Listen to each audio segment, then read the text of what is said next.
भद्रं कर्णेभिः शृणुयामदेवाः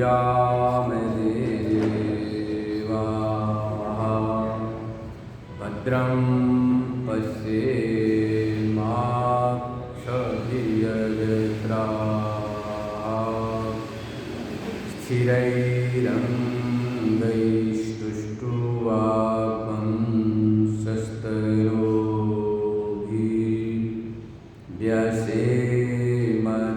स्थिरैरङ्गैस्तुष्टुवागुंसस्तनूभिर्व्यसेमदेवहितं यदायुः स्वस्ति न इन्द्रो वृद्धश्रवाः स्वस्ति नः पूषा विश्ववेदाः स्वस्ति नस्तार्क्ष्यो अरिष्टनेमिः स्वस्ति नो बृहस्पतिर्दधातु ॐ शान्ति शान्ति शान्ति। आइए नित्य स्वाध्याय प्रवचन में श्रीमद् भगवद गीता के प्रथम अध्याय का 11 श्लोक से कर लेते हैं। सत्संग की बड़ी महिमा है, आप जानते हैं। स्वाध्याय प्रवचनाभ्याम मां प्रवीतव्यम। बार बार उपनिषद में मंत्र आता है कि सारा कार्य करो पर स्वाध्याय प्रवचन से प्रमाद कभी नहीं। प्रमाद जानते क्या होता है? प्रमाद बोलते हैं अवश्यम भाविनी कार्य प्राप्ते अद्य स्वो परस्वो करिष्यामि इति प्रमादः। बहुत जरूरी कोई काम है, जैसे विद्यार्थी जरूरी काम है पढ़ना, परीक्षा नजदीक है। विद्यार्थी क्या करता है? अभी तो 8 महीने 7 महीने 6 महीने सब कर लेंगे, प्रमाद होते हैं। तो बहुत ज़रूरी जो काम है उसको टालना, कल करेंगे परसों करेंगे, गुड़िया की शादी होने के बाद करेंगे, घर में बहू रानी आने के बाद करेंगे, इसी का नाम प्रमाद है। अब प्रमाद के विषय में महाभारत के शांति पर्व में सनत कुमार जी कहते हैं प्रमादम वै मृत्यु। प्रमाद नाम है मौत का। रावण के पास लक्ष्मण जी जाते हैं। भगवान राम ने कहा जाओ, संसार का महाज्ञानी विद्वान वेदज्ञ जिसने वेदों में व्याख्या लिखी है उसके अनुभव को लेकर आओ, अन्यथा रावण के साथ उसका ज्ञान भी समाप्त न हो जाए। लक्ष्मण जी गए, पूछे, बहुत सारी बातें बताई रावण ने। एक बात बताई कि मैं सोचता था कि लंका से स्वर्ग तक सोने की सीढ़ी बना दो। लक्ष्मण जी ने कहा क्यों नहीं बनाया आपने? आप समर्थ थे, सारे देवता आपके अधीन थे, विश्वकर्मा भी आपके आज्ञाकारी थे।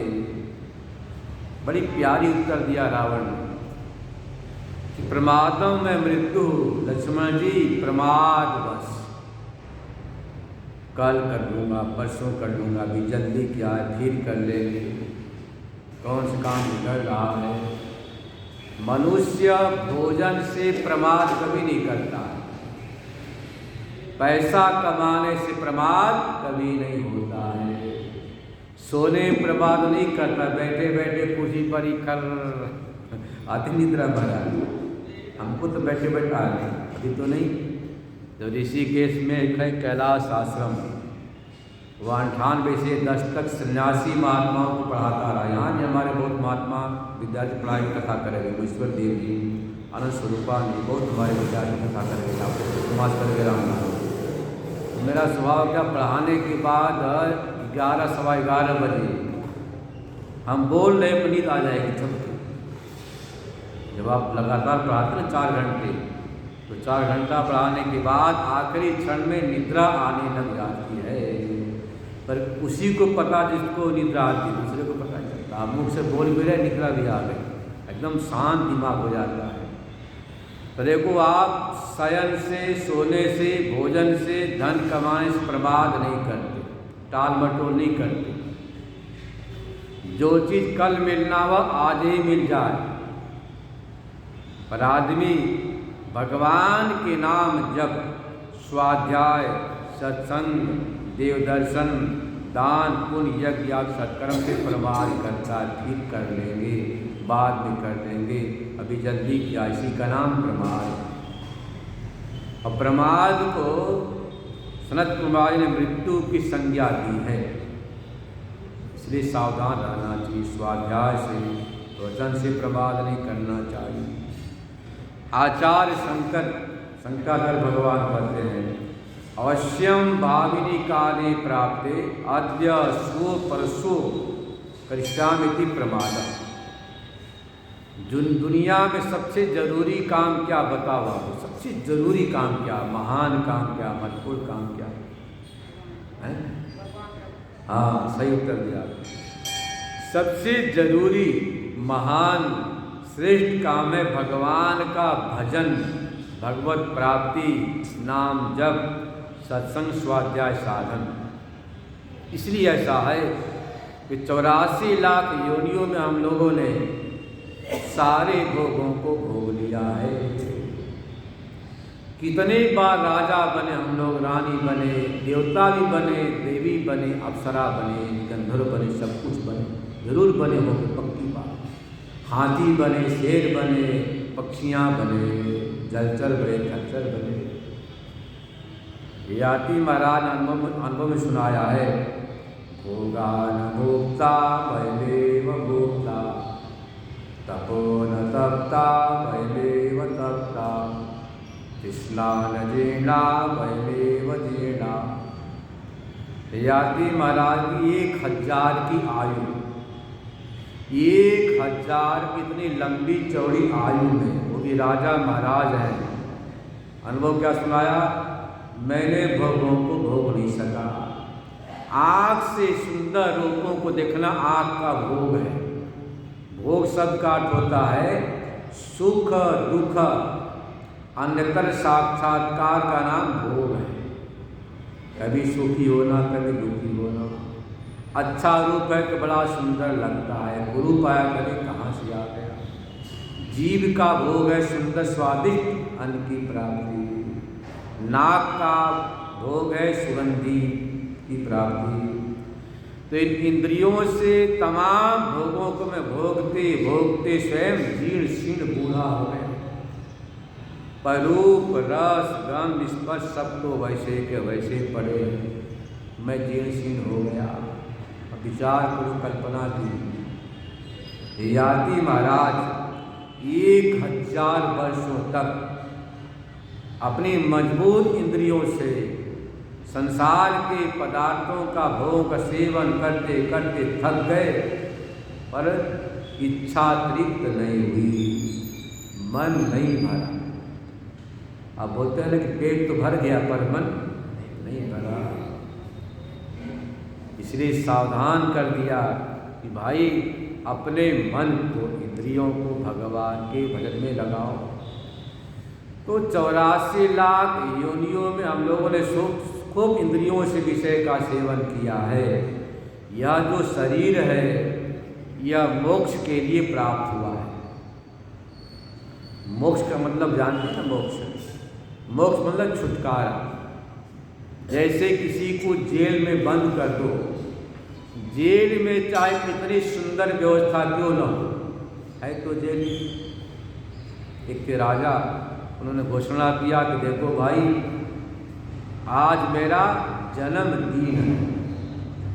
जन्मदिन, विवाह के वर्षगांठ और निर्वाण बोलते पुण्यतिथि, इन 3 दिनों को कैसे मनाए हैं भागवत में देखना। आजकल तो जन्मदिन मतलब बर्थडे में क्या करते, बाद में केक काटते, मोमबत्ती बुझाते हैं, एकदम उल्टी पुल्टी परंपरा। भगवान श्री कृष्ण का जब जन्मदिन मना रहे थे उस समय अंबिका वन में गए, वहाँ जाकर भगवान का शंकर का अभिषेक किया, चंडी पाठ किया। उसके बाद ब्राह्मणों का पूजन, गौ माता का पूजन, भी जाकर अपना विवाह पार्टी करते हैं वह किया, भोजन पान, इसको बोलते हैं जन्मदिन। और जितने जन्म के वर्ष उतने दीप का दान करने का महत्व है। जैसे मान लो आपके शरीर की अवस्था है 50 वर्ष, तो 50 मिट्टी के दीपक, मिट्टी न हो तो आटा का बन जाता है, आटा थोड़ा कड़क सान लिया और उसका दीपक बनाकर तेल या घी डालकर जलाया, भगवान के प्रभु यहाँ पे चढ़ो में अर्पित है। तो जितनी आयु उतने दीपक लगाने का भी एक शुभ माना गया है जन्मदिन मनाने का, क्योंकि शास्त्रों में कहा बार बार सर्वा भावे दीपम दापयेत, कुछ भी नहीं आपके पास तो मात्र आप दीप का दान करके भी पूजा की पूर्णता कर सकते हैं, संपन्नता कर सकते हैं। तो देखो यहाँ पर भी ये जो जीवात्मा है, कितना जीवात्मा संसार में भटक रहा है। भटकते भटकते जीवात्मा संसार के जेल मतलब कारागृह में पड़ गए। तो राजा ने कहा देखो भाई मेरा जन्मदिन है, जन्मदिन आलो केक नहीं काटना, केक में काटते हैं लोग करते हैं, फिर जानते फूक कर देते हैं, मोमबत्ती बुझाते हैं। अरे पुत्र और बेटी बेटा तो कुल का खानदान का दीपक माना गया, चिराग बोलते दीपक है, या उल्टा करते हो दीपक को बुझा देते हैं। बिल्कुल अंध परंपरा है, गलत परंपरा है, कभी ऐसा नहीं करना। मनाना हो तो दीप दान करना, दीप बुझाना नहीं। राजा ने घोषणा की आज मेरा जन्मदिन है, रुद्राभिषेक करो, चंडी पाठ करो, हवन करो, यज्ञ करो, ब्राह्मणों को भोजन कराया और घोषणा किया कि जो भी हमारे कारागृह में जेल में कैदी बंद हैं, मन चाहा उनको मैं दूंगा, उनकी इच्छा पूरी करूंगा, जो चाहे सो मांग लो।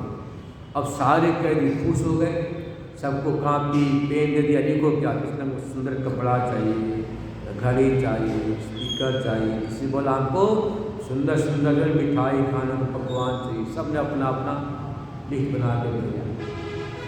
राजा ने कहा सबकी इच्छा पूर्ण करो।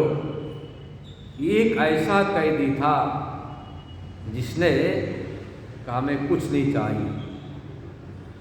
राजा ने पूछा बताओ क्यों नहीं मांग रहा। महामंत्री गए, बोले महाराज की आज्ञा, आज महाराज का 60वां जन्मदिन है, इसलिए कुछ तुम तो मांग लो, बस एक बार राजा साहब का दर्शन करना चाहता हूँ। अच्छी बात है, लाए राजा साहब के पास, दर्शन किया। बोले मांगो क्या चाहिए।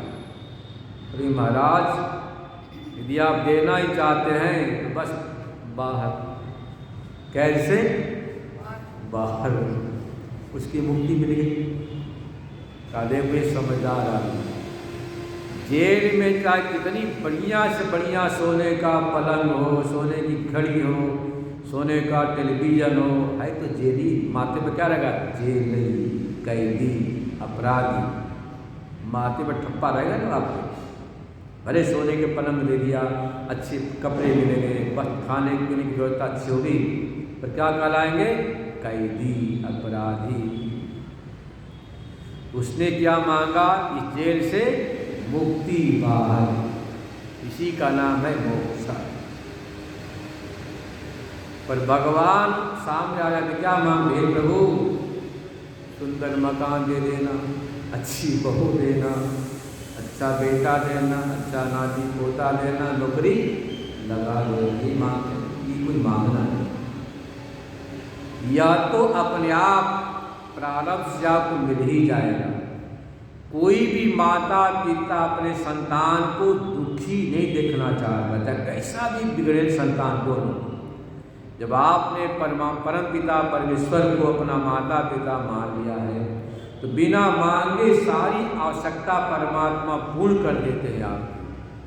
यदि मांगना है तो क्या मांगे, भगवान के चरणों की भक्ति मिल जाए, मुक्ति मिल जाए, सदगति हो जाए, मानना की सदगति मिल जाए। तो देखो यह जो शरीर हमारा है इसलिए है मुक्ति का साधन है, मोक्ष का साधन है, भोग का साधन नहीं। कई साधक कहते महाराज भजन करते करते करते हम बुढ़ापा को प्राप्त हो गए, परंतु मन तो भगवान के भक्ति में लगता नहीं होता। आप चाहते हैं क्रोध न आए, कामना न आए, तृष्णा न आए, वासना न हो, परंतु ऐसा माहौल बन जाता है कि आपको क्रोध आ जाता है, मन में इच्छा हो जाती है, लोभ हो जाता है, तो घबराने की बात है। भगवान ने तो गीता में आज तक कर दिया है, शक्नो ध्येय शोधुम प्राप्तिमो क्षणात। शरीर छूटने के पहले यदि आपने काम कुछ लोभ को जीत लिया तो भी मुक्ति का दरवाजा खुला हुआ है, कोई सीमा नहीं है, तो घबराने की बात नहीं। जिस चीज का जितना ज़्यादा अभ्यास होता है वही चीज अपने आप आती है। जैसे मान लो कोई हारमोनियम बजाता हो, कोई तबला बजाता हो, तो अपने आप उसका हाथ चलता रहता है, ऐसे थुकता रहेगा, ऐसे करता रहेगा। तो उसने बहुत लंबे समय तक हारमोनियम का अभ्यास किया, न चाहकर भी तबलची हारमोनियम वाला कहाँ चलता रहता है, खिड़ी पीड़ी चलता रहता। ऐसे ही हम लोगों ने लाखों अरबों खरबों वर्षों तक इंद्रियों से विषय का सेवन किया, उससे सुख के अनुभव का संस्कार है। इंद्रिय विषय के संयोग से सुख होता नहीं, पर सुख का एक अध्यास है, संस्कार है, वासना तृष्णा। न चाहकर मन हमारा वहाँ जाता है। इसका उपाय क्या है? तो उपाय बता दिया कि यावत जीवनम तावत, जब तक शरीर में प्राण है तब तक भगवान की भक्ति मन को लगा के रखो। आसुप्ते आमृते नैत कालम वेदांत चिंतया, मतलब जागने से सोने तक जीवन से मृत्यु पर्यंत अपने मन को सत्संग में, स्वाध्याय में, चिंतन लगा के रखो। न दद्यात् अवसरम काम क्रोधादिकम, कामना को, क्रोध को, लोभ को, मोह को अवसर ही मत दो। हिंदी में कहावत बड़ा वैदिक कहावत है, क्या कहते हैं? खाली मन शैतान का, कहते हैं बिल्कुल प्रमाणिक तार्किक वैदिक कहावत है कि खाली मन शैतान का। यदि आपने अपने मन को खाली छोड़ दिया तो खटर पटर शैतानी करना शुरू कर देगा। यदि मन को खाली छोड़ना नहीं, हमेशा अपने मन को भगवान के नाम जप ध्यान में लगा के रखो। यहाँ तक आ गया है, यदि आप ध्यान करके थक गए तो माला घुमाने लग जाओ, वहाँ थक गए तो पुस्तक पढ़ने लग, वहाँ थक गए तो फिर ध्यान में बैठ जाओ, वहाँ थक गए तो परिक्रमा करने लग जाओ। मतलब कि मंदिराम में एक क्षण भी समय दो ही नहीं, तो मन अपने आप आपका भक्ति में लग ही जाएगा। तो देखो यह शरीर देव दुर्लभ है, बार बार नहीं मिलता। महाराज खटवांग जो रघु के पूर्वज हो गए, भगवान राम के पूर्वज हो गए, खटवांग ने देवताओं के पक्ष से स्वर्ग में संग्राम किया। उस देवासुर संग्राम में देवता विजयी हुए। देवताओं ने कहा वरदान मांगो। खटवांग महाराज ने कहा ये बताओ हमारी आयु कितनी है? इंद्र ने कहा कि आयु मात्र एक मुहूर्त है। एक मुहूर्त बोलते हैं 48 मिनट हुआ की भाषा में। बस इतना सुनते सर्वम उत्सिज्य अभयम गतः।